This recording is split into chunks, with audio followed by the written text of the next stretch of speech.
महादेवानामस्योहितः शमवत्तदावद्भ्यां भौमिदिशः श्रोता तथा लोकानकल्पयन्नादिविद्यं निवेदयामि आशुलीयबुद्धिपानीयं उत्तरावोसं च समर्पयामि पुरुषां पुराणपुरुषोत्तमाय नमः। दक्षिणां गोमुख से प्रवाहित होने वाली गंगा अपने उद्गम स्थान से होकर के धरती के जिस मार्ग से बहती है वह पथ पावन और पवित्र हो जाता है। गंगा जल के आचमन मात्र से मन शरीर पवित्र हो जाता है। उसी तन्मयता से श्रीधाम वृंदावन से पधारे हमारे परम आदरणीय परम वंदनीय व्यास भगवान की श्रीमुख से भागवत कथा की गंगा में गोता लगाए और अपने जीवन को धन्य बनाए। जय श्री राधे, जय श्री श्याम। श्री राधे राधे श्याम, जय श्याम, सीताराम। श्री राधे राधे श्याम, श्री राधे राधे श्याम, श्री राधे श्री राधे राधे श्याम, राधे श्याम, श्री राधे राधे श्याम, श्री राधे।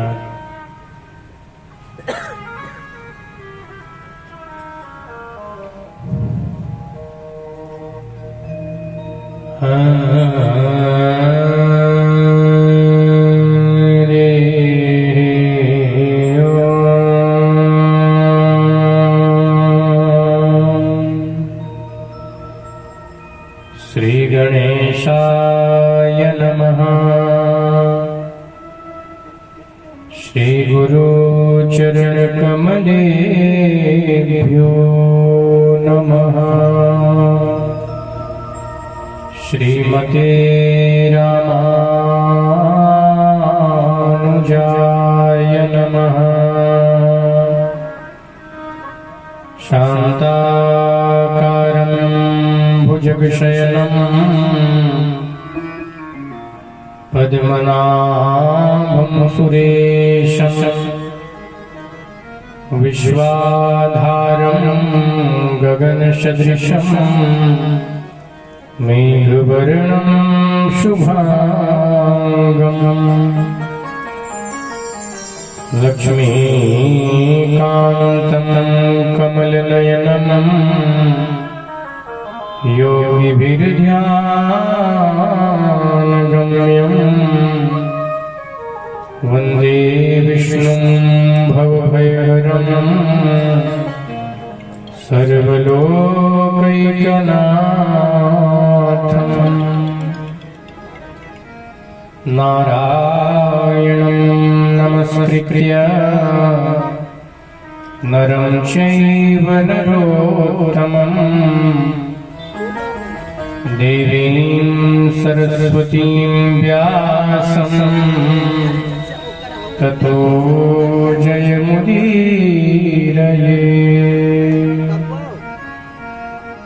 लक्ष्मीनाथ समारम्भां नाथयामुनमध्यमाम्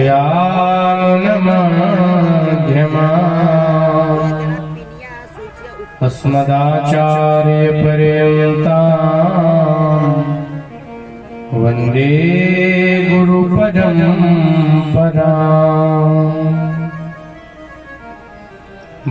भक्ति भगवन्त गुरु चतुर्नाम बपुए, इनके पद पंदन के नासे विघ्न बने। जय जय श्री राधा रमण, जय जय नवल किशोर, जय गोपी चित चोर प्रभु जय जय माखन चोर जय जय माखन चोर तेरी जय हो माखन चोर।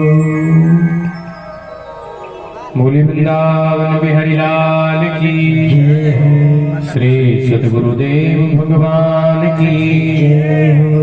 श्रीमद् भागवत महापुराण की जय हो। सियावर रामचंद्र भगवान की जय हो। श्री हनुमान जी महाराज की जय हो।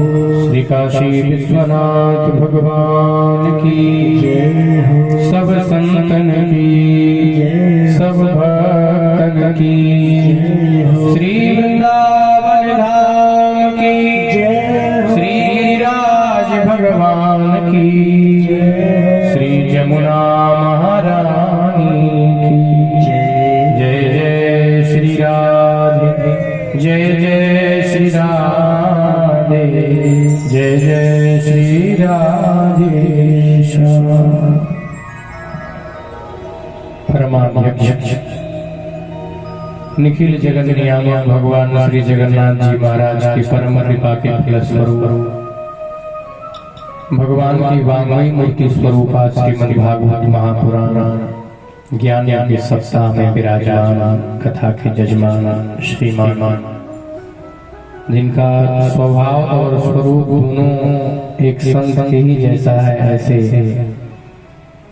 हमारे परम प्रिय श्रीमान अबीर चंद्र गुप्त जी, श्रीमान अशोक कुमार गुप्त जी, श्री कामता प्रसाद जी एवं जो कथा में नहीं आ पाए ऐसे बम्बई में विराजमान श्रीमान लालचंद की लालमन, हाँ ऐसे लालचंद गुप्त जी, हमारे अरविंद भैया एवं मंचस्थ विराजमान संगीत के उपासक आचार्य विविध स्थानों से पधारे हुए कथा रस रसिक करुणामयी माताएं, स्नेहमयी बहनें, समवयस्क बंधु लक्षित और अलक्षित रूप से विराजमान होकर के भगवान श्री कृष्ण की मधुर कथा का श्रवण लाभ कर रहे देवी एवं देवगण, आप सभी के हृदय में विराजमान भगवान श्री कृष्ण कन्हैया लाल के पाद पद्मों में बालक का व्यासपीठ से कूट से नमन स्वीकार हो।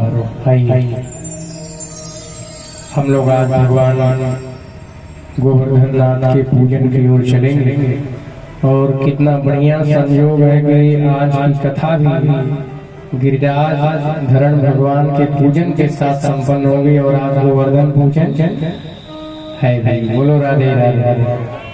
तो कथा में प्रवेश से पूर्व हम लोग अपने मन और वाणी को पवित्र करने हैं, भगवान के नाम का गायन करें, कोई चुप नहीं बैठेगा, क्योंकि 2 दिन के बाद फिर हम कहने नहीं आएंगे कि बोलो राधे राधे बोलो जय श्री कृष्ण। फिर तो आपको जितना सुना है आपने उतना अपने मन से गुनगुनाना है। इसलिए जब तक भगवान ने ये कृपा किया, भागवत के मध्य हम लोगों को विराजमान किया प्रभु ने, तो वाणी से संकीर्तन करते हुए कथा में चले। श्री कृष्ण गोविंद हरे मुरारे, हे नाथ नारायण वासुदेव। श्री कृष्ण गोविंद हरे मुरारे, हे नाथ नारायण वासुदेव। श्री कृष्ण गोविंद हरे मुरारे, हे नाथ नारायण वासुदेव। श्री कृष्ण गोविंद हरे मुरारे, हे नाथ नारायण वासुदेव। श्री कृष्ण गोविंद हरे मुरारे, हे नाथ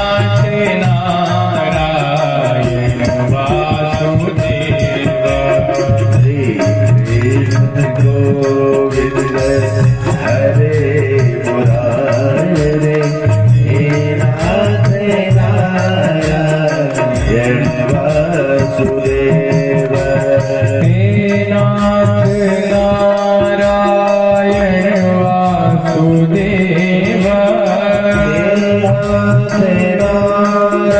सभी लोग गाइए वासुदेव हे नाथ नारायण वासुदेव हे नाथ नारायण वासुदेव हे नाथ नारायण वासुदेव हे नाथ नारायण वासुदेव श्री कृष्ण गोविंद हरे मुरारे हे नाथ नारायण वासुदेव श्री कृष्ण गोविंद हरे मुरारे हे नाथ नारायण वासुदेव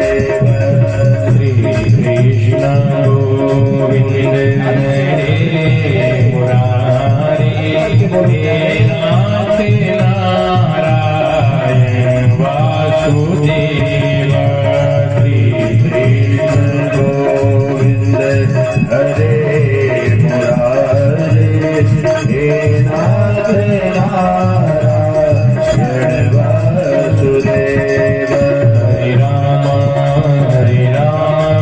राम राम हरे हरे हरे कृष्ण कृष्ण कृष्ण हरे हरे हरे राम राम राम हरे हरे कृष्ण कृष्ण हरे हरे हरे राम राम राम हरे हरे हरे कृष्ण कृष्ण हरे हरे हरे राम राम हरे हरे हरे कृष्ण कृष्ण कृष्ण हरे हरे हरे राम हरे हरे हरे कृष्ण हरे हरे हरे राम हरे हरे हरे कृष्ण हरे हरे हरे राम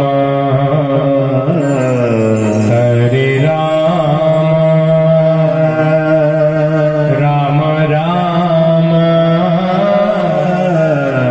हरे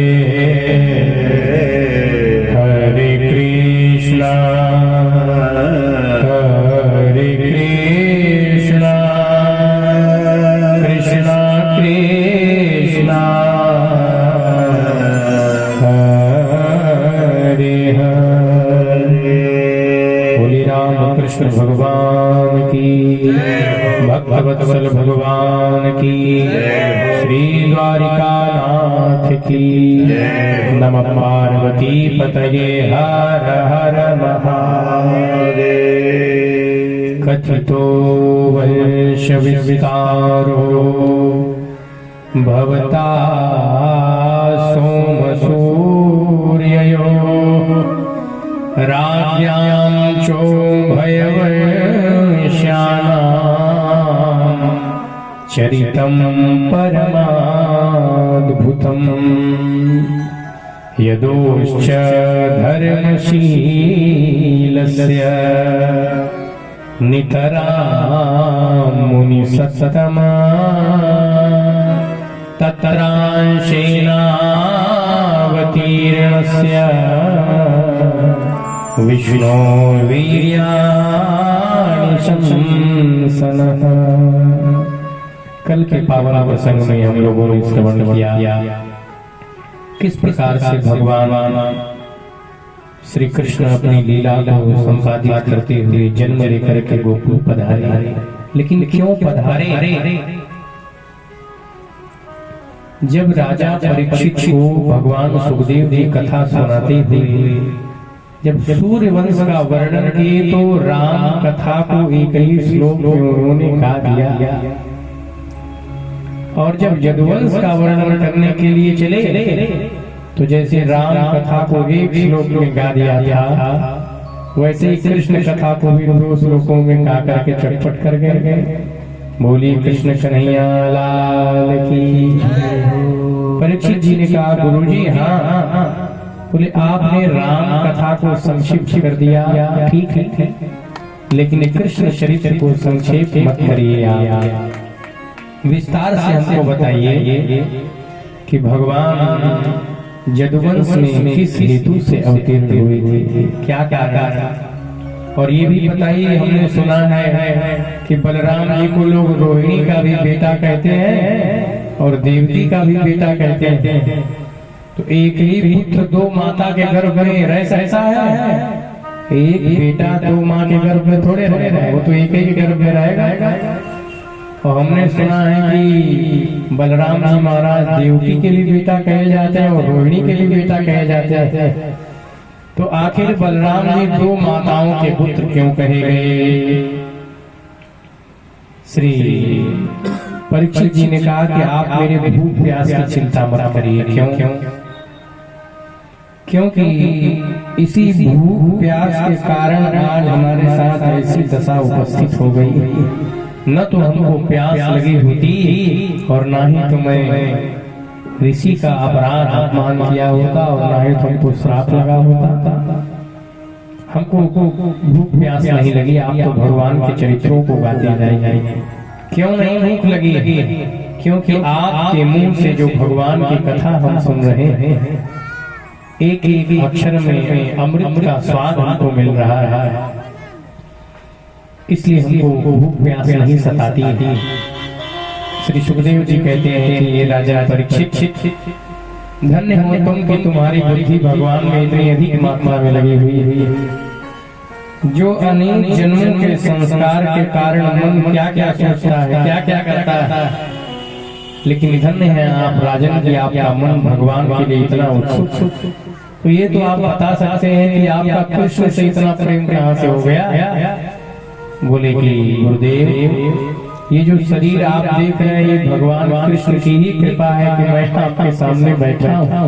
मैं तो गर्भ में ही अश्वत्थामा के ब्रह्मास्त्र से जल गया था, लेकिन भगवान श्याम सुंदर की कितनी बड़ी कृपा थी कि मुझे तो गर्भ में ही आके बचाया। आपने ये सुना होगा कि किसी माँ ने किसी भक्त को जन्म दिया, अपने गर्भ में धारण किया। किसी माँ ने भगवान को भी अपने गर्भ में धारण किया और जन्म लिया। लेकिन परीक्षित जी कहते हैं धन्य है मेरी माँ उत्तरा, जिसने एक ही साथ भक्त और भगवान दोनों को अपने गर्भ में धारण किया। परीक्षित स्वयं भगवान के बहुत बड़े भक्त, और इनको बचाने के लिए ठाकुर जी स्वयं गर्भ में उतर गए गदा लेकर। भागवत के जो श्रोता और वक्ता है दोनों सामान्य नहीं, दोनों लोग गर्भ में जब विराजमान थे तभी भगवान का आशीर्वाद लेकर के बाहर आए। परीक्षित जी को भगवान ने यहाँ बचाए, और जब सुखदेव जी का जन्म होने को हुआ तो आशीर्वाद दिया, आप आइए, आपको मेरी माया बाधित नहीं करेगी। और माया किसको नहीं परेशान करती? बोले माया उसको नहीं परेशान करती है जो मायापति को हंसता है। माया के स्वामी है भगवान, माया के पति, माया उसको नहीं परेशान करती है। भगवान कहते हैं, बोले दैवी सा गुणमयी मम माया दुरत्यया मामेव ये प्रपद्यन्ते मायामेतां तरन्ति ते। बोले भगवान की जो माया है वो बड़ी दुर्लभ है, इसका पार पाना बड़ा कठिन है। बड़े बड़े ज्ञानी महात्मा भी बाद में जाते जाते कहीं चूक जाते हैं, लेकिन जो एकदम भगवान के आश्रय में हो गया है उसको माया परेशान नहीं करती। भगवान कहते हैं तेरी माया तरन, वे लोग मेरी माया को बड़ी सहजता से पार कर जाते हैं। संसार में रहते हुए भी हमारा चिंतन उनको नहीं छूटता है। और भगवान को भज वही सकता है जिससे भगवान चाहे, जिसको अपनाना चाहे। बोले महाराज आपका इतना प्रेम क्यों है भगवान से? बोले जो शरीर आप देख रहे हैं ये भगवान की ही कृपा से आपके सामने विराजमान है, नहीं तो मैं तो गर्भ में ही नष्ट हो गया था। लेकिन जिंदगी से ना जीवित पुनः भगवान की कृपा से मैं जीवित हूँ और आपके सामने बैठा हूँ। और मेरे ही ऊपर नहीं, मेरे पूर्वजों के ऊपर भी श्याम सुंदर की बड़ी कृपा है। भीष्म पितामह और द्रोणाचार्य से पांडवों को कोई बचा सकता था क्या? लेकिन चक्रधारी सुदर्शनधारी भगवान कृष्ण कन्हैया थे, जिनके आश्रय में पांडव थे। कोई बाल विवाह को नहीं कर सकता, कुछ नहीं बिगड़ा मेरे पूर्वजों। अभी तो मेरे शरीर के साथ स्वयं की घटना है कि मैंने प्रत्यक्ष उनकी कृपा को देखा। कृपा क्या है? जब भगवान कृपा करते हैं तो बड़ा कठिन काम बड़ी सहजता में हो जाता है। तब हम कहते हैं अरे हम तो सोचे ही नहीं थे कि इतने आराम से सब कैसे हो गया। यही भगवान की कृपा है कि इतनी सहजता से बड़ा कठिन कार्य भी भगवान साध देते हैं, जिससे हम जो चाहते हैं भगवान उसकी बुद्धि को हमारे लिए अनुकूल बना देते हैं। कोई विपक्षी भी है तो उससे हमको लाभ हुआ तो क्या है? क्योंकि उस विपक्षी व्यक्ति की भी बुद्धि को भगवान हमारे लिए अनुकूल कर दिए। जैसा मैं चाहता हूँ वैसा भगवान उसको कर दिए और वैसा वो मेरे साथ करने लगा। तब हम कहते हैं अरे हम तो सोचे ही नहीं थे कि ये भी मान जाएगा, ऐसा भी हो जाएगा। बड़े कठिन कार्य को भी भगवान के आश्रय में रहने वाला व्यक्ति सहजता से कर जाता है। भगवान गुरुदेव आपके मुंह से एक अक्षर जो निकलता है मुझे नहीं मालूम चल रहा है कि आज के 3 दिन के बाद मेरी मृत्यु हो जाएगी। भगवान की कथा यही करती, मृत्यु तो सबकी होगी और 7 दिनों में ही नहीं। ऐसा नहीं कि केवल राजा परीक्षित की 7 दिन में मरने वाले थे, नहीं। परीक्षित जी ने तो हम लोगों के कल्याण और समझदारी के लिए प्रश्न किया है। इस कथा से जगत का जीव का कल्याण इसलिए प्रश्न किया है। परीक्षित जी महाराज ने यही तो पूछा था, जिसको कम समय में जाना है उसको क्या करना चाहिए। जैसे रामायण जीवन जीने का ढंग सिखाती, वैसे भागवत मरने का ढंग सिखाती। अपना अंत हम कैसे सुधारे? यदि संसार का ही चिंतन करते हुए शरीर छोड़ दिए तो फिर इसी संसार में आ जाएंगे, और यदि भगवान का चिंतन करते हुए चले गए फिर आने जाने का चक्कर खत्म। संतों महात्माओं का काम होता है बताना, हम लोगों का काम है बताना और उसका अनुगमन अनुशीलन करना आपके ऊपर है कि आप कितना उसको अपनाते हैं। जितना सुना सब यही छोड़ दिए, आपने कुछ उतारा ये आपके ऊपर निर्भर करता है। बोले महाराज सुखदेव जी कहते हैं परीक्षित जी, भगवान की कथा से कौन नहीं पवित्र हो जाता है। धन्य है आपका प्रेम जो आज 7 ही दिन की अवधि है। अरे चाहे कोई रविवार से लेकर के शनिवार पर्यंत दिन होते हैं, तो चाहे कोई मंगलवार को जाएगा, चाहे बुध को जाएगा, 7 दिनों में जाएगा। चाहे जो वाला दिन हो 7 दिनों से बाहर में थोड़े जाएगा। वो एक न एक दिन तो हमारे लिए भी निश्चित है, बस हमको पता नहीं है कब। जिसको ये पता लग जाए कि अमुक दिन हमको जाना है, उसको कुछ अच्छा लगेगा, कुछ नहीं अच्छा लगेगा। लेकिन धन्य है राजा परीक्षित कि भगवान की कथा में जब उतरे हैं तो इस बात की स्मृति नहीं मन में रह गई कि अब हमको 7वें दिन जाना, भूल गए। सुखदेव जी कहते हैं राजा भगवान क्यों आते हैं, सबसे पहले ये तो जानो। बोले भूमि नृपव्याज दैत्यानीक शतायुतैः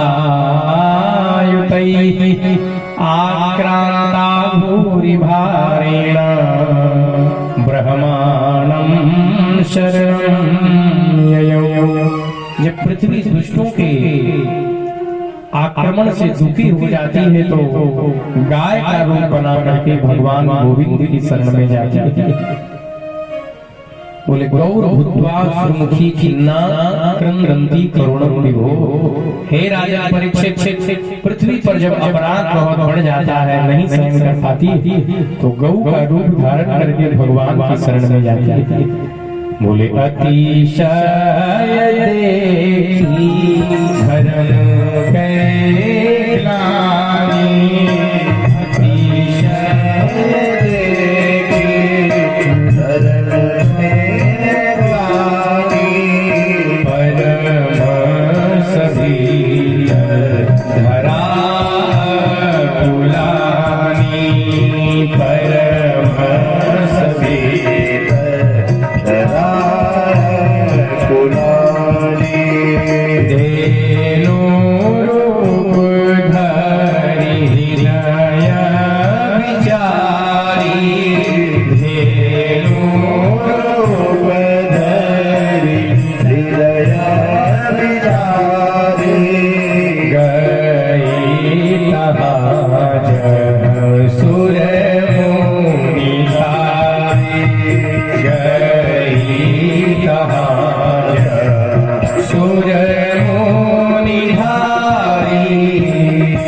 अतिशय देखी धर्म के ग्लानि परम सभीत धरा कुलानि। उस समय भगवती पृथ्वी भी घबरा जाती है। मनुष्य यदि किसी दुष्ट व्यक्ति से घबरा जाए तो कोई आश्चर्य नहीं, जब कोई बहुत नास्तिक और उत्पाती हो जाता है पृथ्वी पर, उससे पृथ्वी और देवता भी घबरा जाते हैं, न जाने क्या क्या उपद्रव करेगा। गाय का रूप धारण करके जब देवताओं के बीच में पृथ्वी पहुंचती है, सब लोग आपस में चिंतन करते हैं, भाई यहाँ चले तो भगवान मिलेंगे, यहाँ चले तो भगवान मिलेंगे। लेकिन भगवान भोलेनाथ भी उसी सभा में रहते हैं। वो कहते हैं, देवी पार्वती, मैंने देवताओं से कहा था अवसर पा करके, बिना अवसर के कोई बात शोभा नहीं देती। जब देवताओं में ये विचार चलने लगा कि पृथ्वी को किसके पास लेके जाएं कि इनका संकट दूर हो जाए, सब लोग विचार करने लगे कि भगवान नारायण की शरण में चले, विष्णु भगवान के शरण में चले। विचार करने लगे कि वैकुंठ में मिलेंगे कि क्षीर सागर में मिलेंगे कि साकेत में मिलेंगे कि गोलोक में मिलेंगे। लेकिन भोलेनाथ कहते हैं, तेहि समान गिरिजा में रहे अवसर पाई वचन से कहूं, हे देवी मैंने उस समय कहा था क्या, बोले हरि व्यापक हरि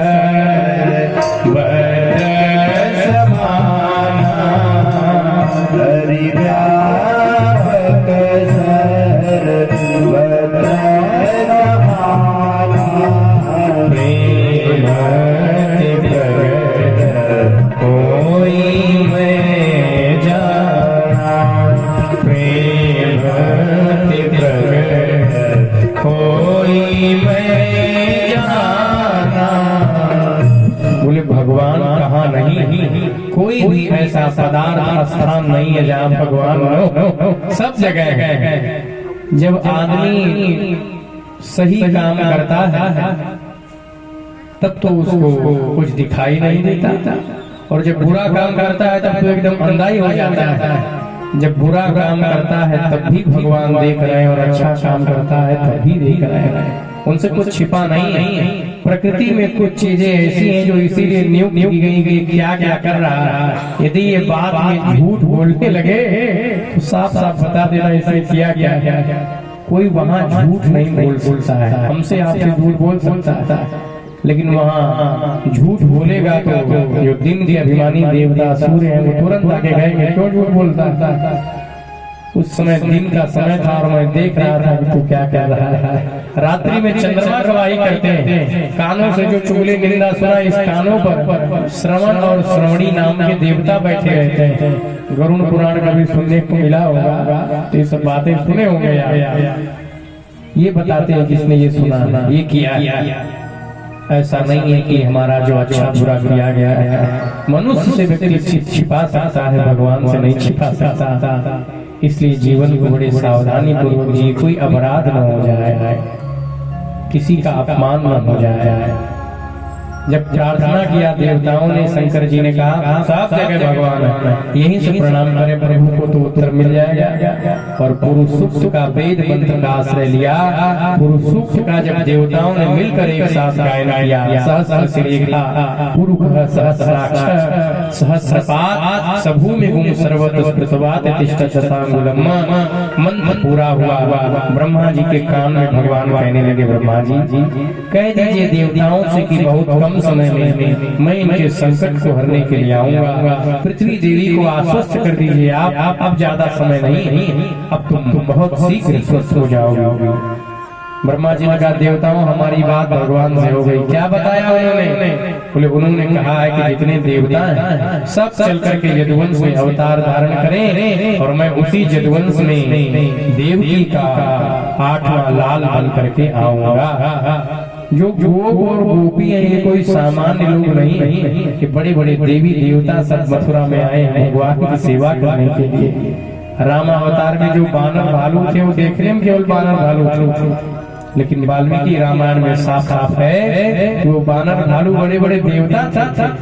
हनुमान जी साक्षात भगवान शंकर के अंश अवतार है। जामवंत जी महाराज ब्रह्मा जी साक्षात जामवंत बन के आए थे। जामवंत जी कोई और नहीं है, जामवंत जी साक्षात ब्रह्मा जी हैं जो भगवान की सेवा के लिए आए हैं। तो जो भी भगवान का परिकर है सब सेवा के लिए आ गया। प्रभु ने भी कहा मैं अकेले नहीं आ रहा, हमारी प्राण प्रिया योग माया भगवती राधा भी आ रही है, भगवती वैष्णवी भी आएंगी और मेरे अंश श्री बलराम जी भी पृथ्वी पर आएंगे। आकाशवाणी को ब्रह्मा जी ने देवताओं से बता दिया, सब देवी देवता जदवंश में अवतार धारण करने लगे। इधर मथुरा में जो उग्रसेन नाम के राजा राज करते हैं, इनके बेटे का नाम है कंस, जिसको हिंसा ही केवल प्रिय है। अपने पिताजी को गद्दी से हटा करके अपने स्वयं गद्दी पर बैठ गया। महान उग्र स्वरूप प्रजा में ये हो गया कि भाई हमारे महाराज तो बड़े क्रूर हैं, इनका हृदय बड़ा कठोर है, इनका व्यवहार ठीक नहीं है। जब कुछ समय बीतने पर इनकी चचेरी बहन देवकी का विवाह वसुदेव जी के साथ हुआ।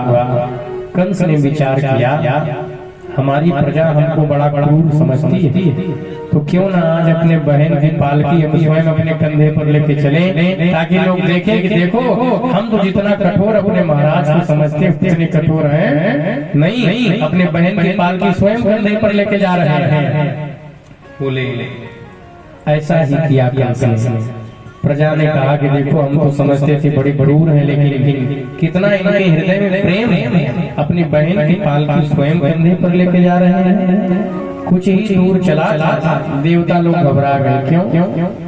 बोले भगवान कहीं अपनी प्रतिज्ञा भूल न जाए, क्या करने के लिए आने वाले हैं? ये संकल्प भगवान ने किया, हम आएंगे दुख दूर करेंगे और देवकी के गर्भ से जन्म लेंगे। तो यदि देवकी के गर्भ से आने वाले प्रभु हैं और देवकी के सगे संबंधियों से इतना प्रेम देवकी का रहेगा, तो देवकी नंदन फिर उनको मारेंगे कैसे? इसलिए फिर से एक बार आकाशवाणी हो गई, अरे कंस तू जिस देवकी के पालकी को लेकर के अपने कंधे पर चल रहा है ना, इसी का 8वां लाल होगा तुम्हारा काल। और ज्यों ही ये शब्द सुने कंस ने विलंब नहीं किया, तुरंत पालकी को नीचे पटका और देवकी का केस पकड़ के पालकी से बाहर खींच लिया। बोले देवकी को मैं मार डालूंगा, न रहेगी बांस न बजेगी बांसुरी। जब देवकी नहीं रहेंगे तो मेरा काल आएगा कहां से? ऐसा ही संकल्प करके जब तलवार निकाला तो वसुदेव जी विचार करने लगे, जितना हो सके उतना मृत्यु को टालने का प्रयास जरूर करना चाहिए। यही तो एक अटल सत्य है जो होना ना। लेकिन सबसे बड़ा आश्चर्य क्या है, हमारे सामने ही कोई चला गया लेकिन हमको अपना जाना दिखाई नहीं देता है। लेकिन यही तो इस संसार का अटल सत्य है।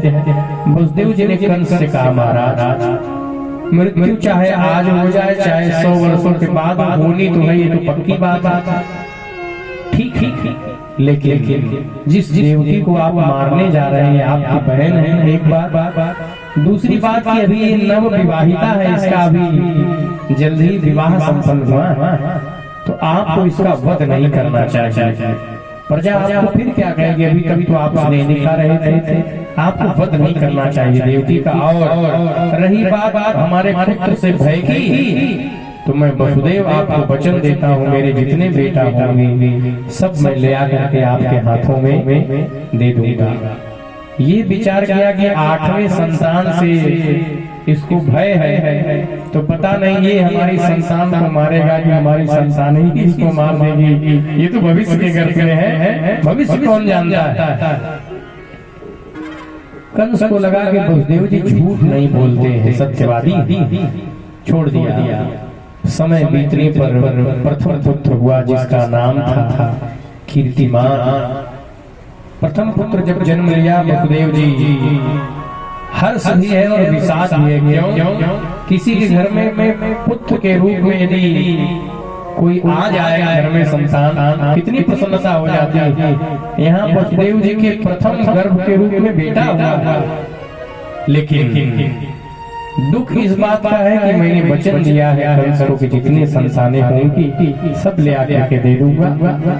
देवकी ने भी कुछ कहा नहीं कि मेरे पति की बात झूठी न हो जाए, इसलिए अपने प्रथम पुत्र को उठा करके दे दिया। महाराज यदि आपने कहा है तो आपके वचन में मेरा वचन छिपा हुआ है, ले जाइए।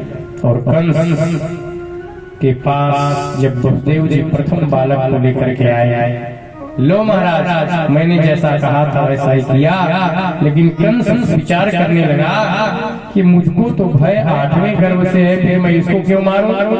वसुदेव जी आप अपने वचन के बड़े पक्के हैं, ये मान गया मैं, आपने सविधि अपने वाणी को निभाया, लेकिन इस गर्भ से मुझे कोई भय नहीं, इसको आप वापस लेके चले जाइए।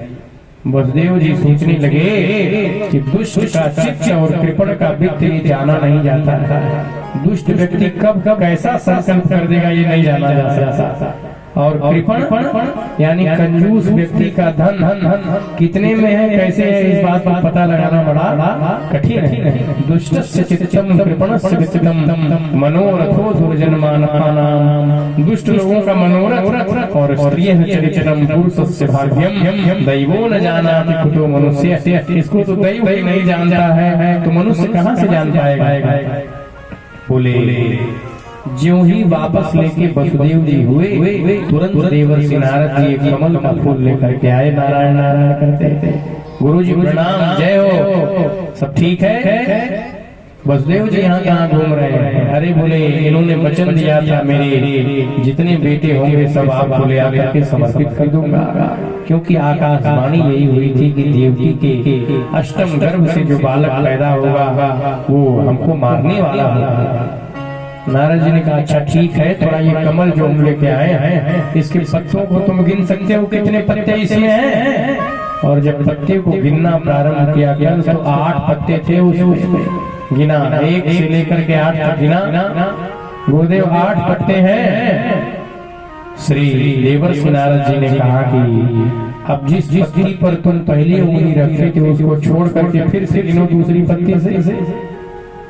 तो जब कंस गिना समझ गया कि गुरुजी कहना क्या चाहते हैं, मतलब बोले पहला वाला भी 8वां वाला हो सकता है, क्योंकि दोबारा जब गिना तो जिस संख्या पर उंगली पड़ी थी 8 की, अब की बार जब गिना तो 8वीं वाली पर पहली उंगली पड़ी। बोले वसुदेव जी को बुलाया, वसुदेव जी वापस आइए। बोले ये जरूरी नहीं कि 8वां वाला ही 8वां होगा, पहला वाला भी 8वां हो सकता है।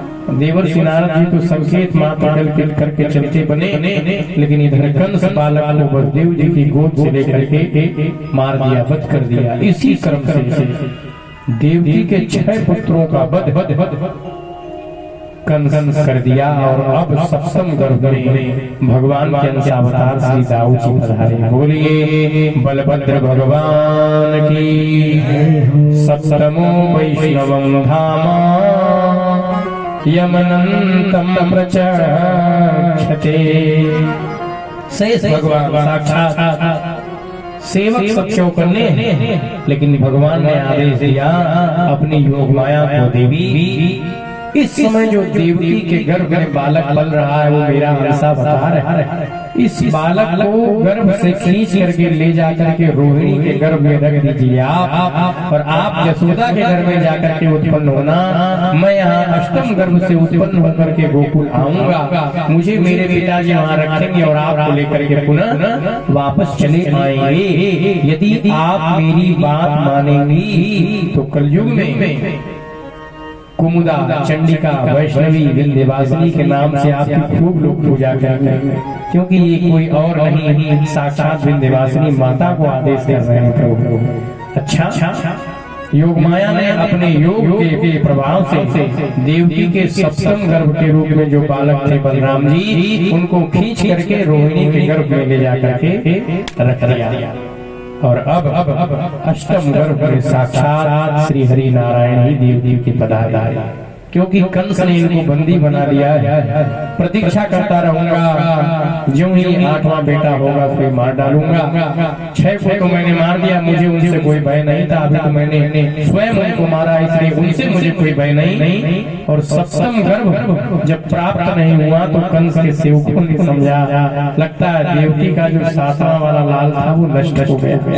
और अब अष्टम गर्भ के रूप में जब स्वयं ठाकुर जी आए, देवकी का मुख एकदम चमकने लगा भगवान के प्रभाव से।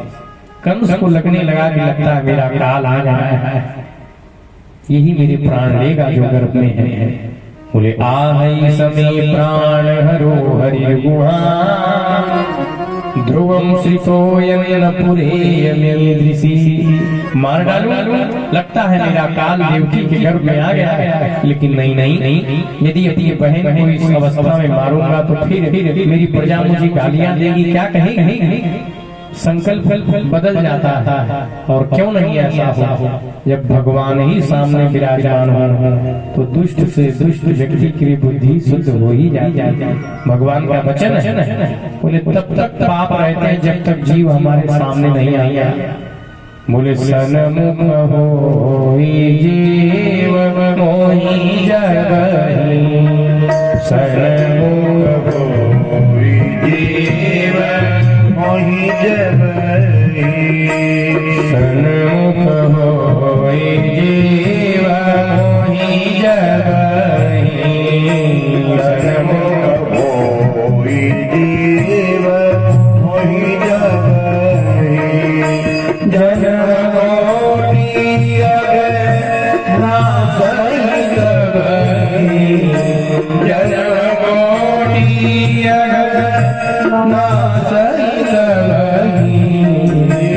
सनमुख होई जीव मोहि जगहि, सनमुख होई जीव मोहि जगहि। बोले सन्मुख होई जीव मोहि जगहि, जन्म कोटि यज्ञ नासई। तब ही जो ही जीव मेरे सामने विराजमान हो जाता, उसके कई जन्मों का पाप मैं नष्ट कर देता। भगवान का नियम है, पहले आप उनकी ओर बढ़िए तो सही, ज्यों तुम आवे एक पग मैं आऊं पग साठ। यदि तुम मेरे लिए एक चरण आगे करते हो तो बाके बिहारी का 60 चरण आगे रहता है। आपके एक चरण पर भगवान 60 चरण दौड़ करके आते हैं। पहले बढ़िए तो सही, विचार करने लगा, बुद्धि शुद्ध हो जाती है, संकल्प विकल्प करने लगा। रात में चिंतन के मारे नींद नहीं आती है। क्यों?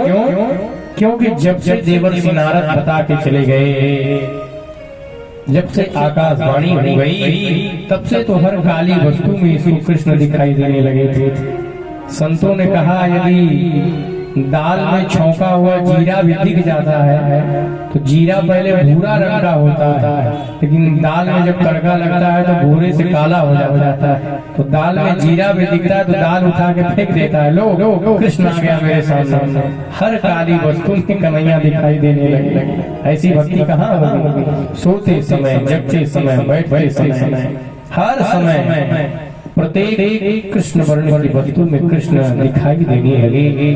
ब्रह्मादिक देवता ने विचार किया मेरे प्रभु देवकी के गर्भ में आ गए, अब भगवान के जन्म से पहले उनको प्रणाम तो हम लोग कर लें। ब्रह्मा जी महाराज, भगवान शंकर, नारदादि मुनि देवताओं को लेकर के साथ में आ गए, भगवान को प्रणाम करने लगे। 9 बार सत्य कहकर के प्रणाम किया। क्यों? इसीलिए सत्य सत्य कह के प्रणाम किया। ये अपनी बात बहुत जल्दी भूल जाते हैं, कहीं ये भी भूल जाएंगे कि मैं करने के आ रहा हूँ तो फिर दुष्टों का नाश कैसे होगा। इसलिए इनको याद दिला दें थोड़ा कि आप करने के लिए क्या आ रहे हैं। बोले स्वागतम कृष्ण सुस्वागतम कृष्ण, स्वागतम कृष्ण, स्वागतम कृष्ण, स्वागतम कृष्ण, स्वागतम कृष्ण, स्वागतम कृष्ण,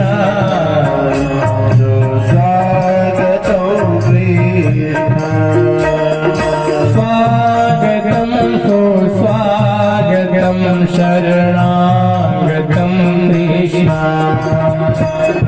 स्वागतम सुस्वागतम शरणागतम कृष्ण, स्वागतम कृष्ण, सुस्वागतम कृष्ण, स्वागतम कृष्ण, सुस्वागतम कृष्ण।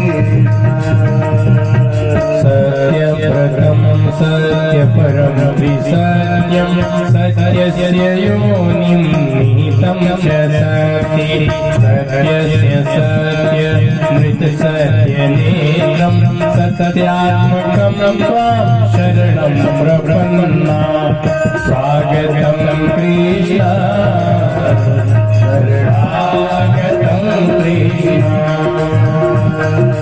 स्वागतं कृष्ण शरणागतं कृष्ण शृण्वन् गृह्णन् संस्मरयश्च चिन्तयन् नामानि रूपाणि च मङ्गलानि ते प्रियासु यस्त्व चरणारविन्दयो राविश्य चेता न भवाय कल्पते स्वागतं कृष्ण शरणागतं कृष्ण स्वागतं कृष्ण शरणागतं कृष्ण शरणागतं कृष्ण शरणागतं कृष्ण शरणागतं कृष्ण स्वागतं कृष्ण शरणागतं कृष्ण। बोले हे सत्य स्वरूप प्रभु, आप प्रभु के लिए मेरा प्रणाम बारंबार स्वीकार। हे जनार्दन भगवान, जो ज्ञान के मान से विमत्त होकर के अभिमानी बन गए हैं, जिसने आपकी भक्ति का आदर नहीं किया, वो बहुत ऊंचे स्थान पर पहुंचने के बाद भी फिर धम्म से नीचे गिर जाते हैं। बोले जे ज्ञान मान विमत्तता भवहरनि भक्ति न आदरि। जे ज्ञान मान विमत्तता भवहरनि भक्ति न आदरि। पाई सुर दुर्लभ पदार्थ विभरत देखत हरि। पाई सुर दुर्लभ पदार्थ विभरत देखत हरि। बोले जी ज्ञान मान विमत्त तव भवहरनि भक्ति नादरी। ते पाई सुर दुर्लभ पदादपि परत हम देखत हरि। प्रभु, जिनको आपने बहुत कुछ दिया, फिर भी उनको आपके अनुग्रह के बारे में कोई भाव नहीं आया कि जितना दिया है बहुत। बस भगवान से यही तो मनाना चाहिए कि साईं इतना दीजिए जामे कुटुंब समाए, मैं भी भूखा ना रहूं और सासुर भूखा जाए। बस लेकिन भगवान सब कुछ दे रहे हैं, उसके बाद भी हाई हाई हाई। तो भगवान कहते जितना दिया हम धीरे धीरे बटोरना शुरू करेंगे भाई। बोले महाराज, जितना है उतने में प्रसन्न यदि रहा जाए, फिर संकट ही किस बात का है। माता देवकी से देवता लोग कहने लगे, माँ अब संकट के दिन आपके कट गए, अब आपको संकट नहीं भोगना। क्यों? क्योंकि अब तो आपके गर्भ में जो साक्षात भगवान ही विराजमान है, जब प्रागट्य होगा उनका, उसके बाद आप परम सुखी हो जाएंगे। क्यों? जो विराजमान है वो कौन है? बोले माँ भूत भयम भोजपतिर्मुमुर्षो गोप्ता यदूनाम भविता तवात्मज। इस समय जो आपके गर्भ में विराजमान है साक्षात भगवान, इनके आने के बाद आपका सब संकट दूर हो जाएगा। देवता तो प्रार्थना करके अपने धाम पहुंचे। श्री सुखदेव जी कहते हैं, राजन, भगवान के जन्म का जब समय हुआ तो जो काल है वो भी भगवान की सेवा में उपस्थित हो गया। सारी प्रकृति परम सुंदरी हो गई। बोले जब भगवान को आने को हुआ, कब? बोले भादो का महीना, कृष्ण पक्ष है, अष्टमी तिथि है, बुधवार का दिन है, रोहिणी नक्षत्र आ गया, भवकर्ण आ गया, और ऐसे सुंदर दिन और नक्षत्र के मध्य ठीक मध्य रात्रि 12 बजे भगवान जनार्दन देव की और वसुदेव के सम्मुख कंस के कारागार में प्रकट हो गए। बोलिए नारायण भगवान की। बोले तमद्भुतम बालकमम्बुजेक्षणं चतुर्भुजं शंख गदायुधायुधं श्रीवत्सलक्ष्मं गलशोभिकौस्तुभं पीतांबरम सांद्रपयोदसौभगम। हमने कल निवेदन किया था कि भगवान जब भी आते हैं तो पहले शंख चक्र गदा पद्म लेकर के ही आते हैं। कैसा बालक सामने प्रकट हुआ? व्यास जी कहते हैं तमद्भुतम बालक मम्बुजेक्षणम। ये सामान्य बालक नहीं था, ये अद्भुतम बालकम। ये बालक बड़ा अद्भुत था। क्यों? माता के सामने जब प्रभु प्रकट हुए, माता प्रणाम तो की, लेकिन ये जरूर कही कि आप हमारे बेटा कम और बाप हमारे ज्यादा लगते हैं। अरे संसार में बेटा नंगे धड़ंगे पैदा होते, पैदा होकर के रोते हैं, और आप तो एकदम अस्त्र शस्त्र शंख चक्र गदा पद्म पीताम्बर बनमाला सब पहन के प्रकट हैं। आप मेरे बेटे नहीं लग रहे हैं। भगवान ने कहा कि माँ, मैं आपका बन के तो बेटा आया हूँ, ये स्वरूप को इसलिए दिखा रहा हूँ क्योंकि ये स्वरूप देवताओं को भी बड़ा दुर्लभ है, जो चतुर्भुज रूप भगवान का है। इसी स्वरूप में सारी सृष्टि समाई हुई है, इसलिए अभी आप दर्शन कर लीजिए। इसके बाद आप जैसा चाहते हो मैं वैसा ही बन जाऊंगा। और रही बात रोने की, तो मैं जानता हूँ जब मैं कौशल्या का बेटा बन करके त्रेता में आया था तब रोया था, तो दास दासी बधाई लेकर के आए थे। लेकिन यहाँ रोऊंगा तो मेरा मामा बधाई लेके नहीं, हमारा वध करने के लिए आएगा, इसलिए यहाँ हल्ला नहीं मचाना है। हम तो अभी दर्शन हमारा कर लीजिए। बोले क्या किया प्रभु ने? वसुदेव जी ने प्रणाम किया। विदितोऽसि भवान साक्षात् पुरुषः प्रकृतिः परः केवलानुभवानंद स्वरूप सर्वबुद्धिद्रीः। वसुदेव जी ने प्रणाम किया, माता देवकी ने प्रणाम किया, और जब प्रार्थना किया कि आप इस रूप को संहरित कर लीजिए। ये जो शंख चक्र गदा पद्म लिए ऐसे नहीं, जैसे बेटा संसार में जन्म लेता वैसे ही आपको आना। माता की बात सुनकर के क्या किया प्रभु ने? बोले सुनी बचन सुजाना रोदन ठाना कोई बालक सुरभूपा। सुनी बचन सुजाना रोदन ठाना कोई बालक सुरभूपा। यह चरित जे गावै हरि पद पावै तेरा परहि भवकुपा। सुनि बचन सुजाना रोदन ठाना होई बालक सुरभूपा। माता की प्रार्थना को सुन करके प्रभु नन्हे से शिशु के रूप में परिणत हो गए। कंस के जो दास दासी सेवक थे सब ऐसे ऐसे निद्रा में चले गए मानो इनको कुछ पता ही न हो। देवकी वसुदेव की बेड़ी हथकड़ी खुल गई, और वसुदेव जी महाराज बड़ी सावधानी से टोकरी में बिठा करके भगवान को गोकुल की ओर लेकर के चल दिए।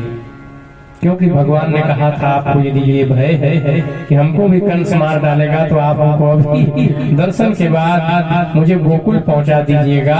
वहां पर जो योगमाया कन्या के रूप में प्रकट हुई है उसको वापस लेके आ जाइएगा, अभी आपको घबराना नहीं है। वसुदेव जी टोकरी में बिठा करके ठाकुर जी को लेकर के चल दिए। यमुना में जब चरण रखा गोकुल जाने के लिए, तो यमुना नदी में मानो बाढ़ सी आ गई भगवान का चरण दर्शन करने के लिए। ऊपर से जब मेघों ने देखा, बोले हमारे ठाकुर जी का भी रंग श्याम वर्ण है और हमारा नाम मेघ श्याम है, तो क्यों ना जब हमारे श्याम जी आए हैं तो हम भी इनकी कुछ सेवा करें। मंद मंद जल जल धारा बरसाने लगी। शेष भगवान तो पहले ही रोहिणी के यहाँ उत्पन्न हो गए हैं, शेष रूप में परिणत होकर के यहाँ उस धारा के रोकने लगे कि मेरे प्रभु को कोई कष्ट न हो। जब वसुदेव जी लेके जमुना में जाने लगे, जमुना मैया प्रणाम करने के लिए ऊपर आने लगे। भगवान ने विचार किया, यदि यमुना ऐसे ही बढ़ के ऊपर आती रहेंगी तब तो हमारे पिताजी डूब जाएंगे इसी में। तो मानो भगवान ने अपना चरण लटका दिया स्वयं, ताकि यमुना जी प्रणाम भी कर ले और मेरे पिताजी को कोई समस्या भी न हो लेके जाने में। अथवा भगवान ने चरण इसलिए नीचे कर दिया, अरे यमुना आपको लज्जा नहीं आती? लोग अपने ससुर के सामने कितनी मर्यादा में रहती और आप इनके दाढ़ी पे चढ़ी आ रहे हैं, इसलिए मानो अपना चरण प्रभु ने नीचे कर दिया। जल्दी से नीचे हो जाइए। यमुना कौन है? यमुना मैया साक्षात भगवान की पटरानियों में है। बोलिए यमुना महारानी की। बोले बबर सपर जन्य उपान सुगर्जिता से सोनवगाद्वारि निवारयन फणै। मंद मंद जल की धारा पड़ने लगी। यमुना मैया प्रणाम कर ली। शेष भगवान ऊपर आ गए छतरी के रूप में और वसुदेव जी गोकुल पहुँचे। रात्रि में कोई अभी जगह नहीं, अपने बालक को सुला करके यशोदा के बगल में उत्पन्न हुई कन्या को लेकर के वापस चल दिए। वसुदेव जी वापस जब आए तो पहले जैसे बेड़ी हथकड़ी लगी थी उसी प्रकार फिर से बेड़ी हथकड़ी लग गई। जब भगवान आते हैं तो बेड़ी हथकड़ी खुल जाती है और जब माया आती है तो बेड़ी हथकड़ी फिर से लग जाती है। अब जब कन्या आई, कन्या रोई। अब कंस के सेवक जगे, महाराज से बोले, महाराज 8वां पुत्र हो गया, 8वीं संतान हो गई। कंस तो आया वध करने के लिए, बस इसी को मारना बाकी है। और ज्यों ही देवकी की गोद से उस संतान को पकड़ा तो ये देखा ये तो बालक नहीं बालिका है। फिर भी चाहे जो कोई भी हो, चरण पकड़ के ज्यों ही पटकने गया मारने के लिए, क्योंकि वो कन्या कोई सामान्य कन्या नहीं थी, साक्षात विंध्यवासिनी माता थी। उनको कौन मार सकता है? हाथ से झटका देकर के ऊपर आकाश में उड़ी और 8 भुजाओं के रूप में परिणत हो गई। अरे मूर्ख कंस, तू हमें मार के क्या करेगा? तेरा मारने वाला तो तेरे आसपास ही पैदा हो गया है। अब कंस ने कहा कि कहाँ पैदा हुआ? बोले पूरी जन्मपत्री नहीं बताऊंगे, अब तू खोज कहाँ पैदा हुआ। और जब कंस ने ये बात सुनी तो कहने लगा कि केवल मनुष्य ही झूठ नहीं बोलते, बल्कि ये देवी देवता भी सब एक नंबर के झूठे हैं। आकाशवाणी तो हुई थी कि देवकी के 8वें गर्भ से बेटा होगा, ये तो बिटिया हुई है। बोले दैवम अप्यनृतम भक्ति न मर्त्या एव केवलम। यहाँ तो देवता भी झूठ बोल दिए। अपनी बहन के चरणों में आके प्रणाम किया, देवकी मुझे क्षमा कर दे बहन, मैंने बड़ा अपराध किया तुम्हारा, मैंने तुमको बड़ा कष्ट दिया।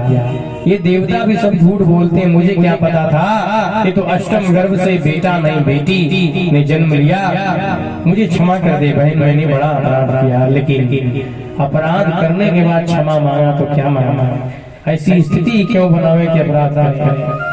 देवकी वसुदेव को मुक्त कर दिया बेड़ी हथकड़ी से। अब आप स्वतंत्र हैं, जैसे जीवन जीने की इच्छा हो वैसे आप जिए। लेकिन कंस लग गया इस कार्य में कि योग माया ने जो बात कही है कि मेरा काल मेरे आसपास ही पैदा हुआ है, तो अपनी सेवकों से कहने लगा 10 दिन के भीतर के जितने बालक पैदा हुए हैं सबको खोज खोज करके मार डालो और उसी में मेरा वाला भी काल जहाँ होगा वो मारा जाएगा। और जो कन्या आकाश में उड़ी थी वो कोई और नहीं, आज भी विंध्यवासिनी माता के रूप में शोभा दे रही हैं। बोलिए विंध्यवासिनी महारानी की। कंस ने सेवकों को लगा दिया बालकों को मारने के लिए। अब इसको अपनी योजना बनाने दीजिए। नंद भवन में क्या हुआ? नंद बाबा की अवस्था बहुत अधिक हो गई, कोई संतान नहीं हुई थी, लेकिन भगवान का ध्यान निरंतर था। जब ध्यान प्रबल होता है तो भगवान भी बेटा बन के आने को तैयार हो जाते हैं। यही तो था, आपके जैसा मैं बेटा चाहता हूँ, ये मांगा था मनु जी ने, लेकिन भगवान ने कहा मेरे जैसा तो मैं ही हूँ, इसलिए हम ही आपके बेटा बन करके आए। मेरे जैसा दूसरा कोई संसार में नहीं है, इसलिए ठाकुर जी ही स्वयं उनके पुत्र के रूप में आए। श्री सुखदेव जी कहते हैं आज नंदा और सुनंदा जो नंद बाबा की बहन है, ये आई थी यशोदा की सेवा के लिए। जब नंद बाबा का विवाह हुआ था नंद बाबा ने कहा अपने विवाह में हम तुम्हें 9 लखा हार देंगे, लेकिन बहनों ने कहा कि अभी नहीं, जब तुम्हारे बेटा हो जाएगा भैया तब हम उपहार लेंगे। लेकिन बहुत समय बीत गया, वो अवसर ही नहीं आया कि कोई उपहार ले। बहुत काल बीत गया, लेकिन आज जब खिड़की से झांक करके देखी सब लोग तो सोए, सुनंदा और नंदा ने देखा कि जसोदा के बगल में एक नील कमल दल के समान बड़ा सुंदर बालक सुशोभित हो रहा है, पांव उछल रहे हैं, लाल लाल चरण है, सुंदर आभा। दौड़ पड़ी नंद बाबा की ओर जो जप कर रहे हैं, भगवान का कब मेरे घर में आनंद होगा।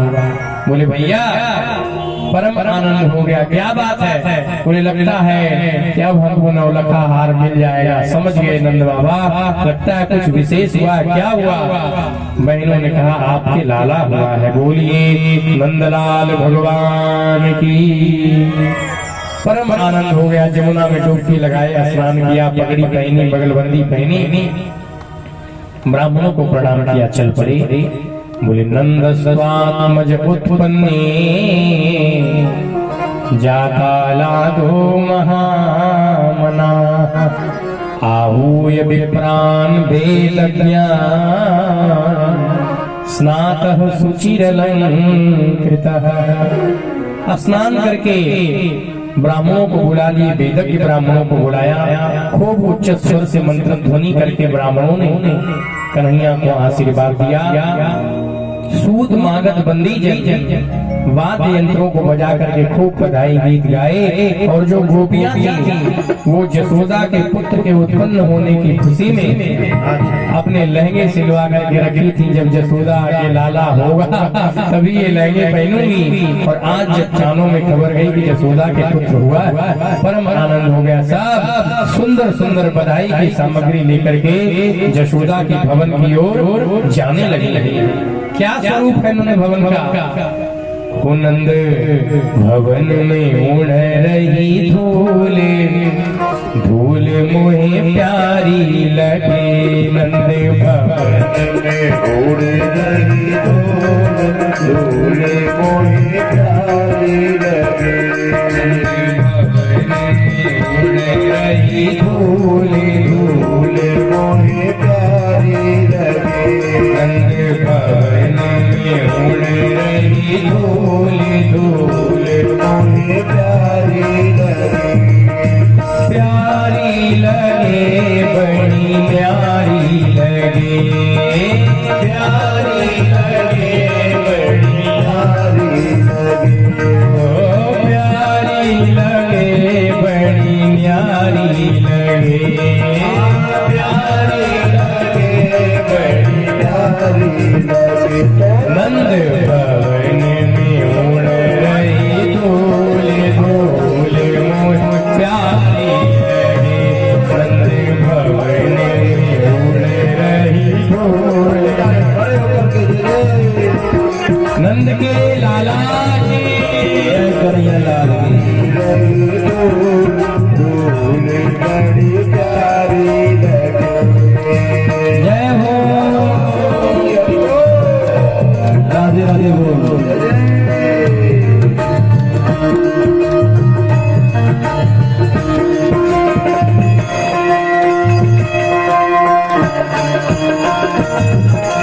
हरि बोल।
राधे राधे। ये देखिए सूरज की तरफ से ये ढेर सारे बलैया भगवान के जन्म से हुए। जय हो।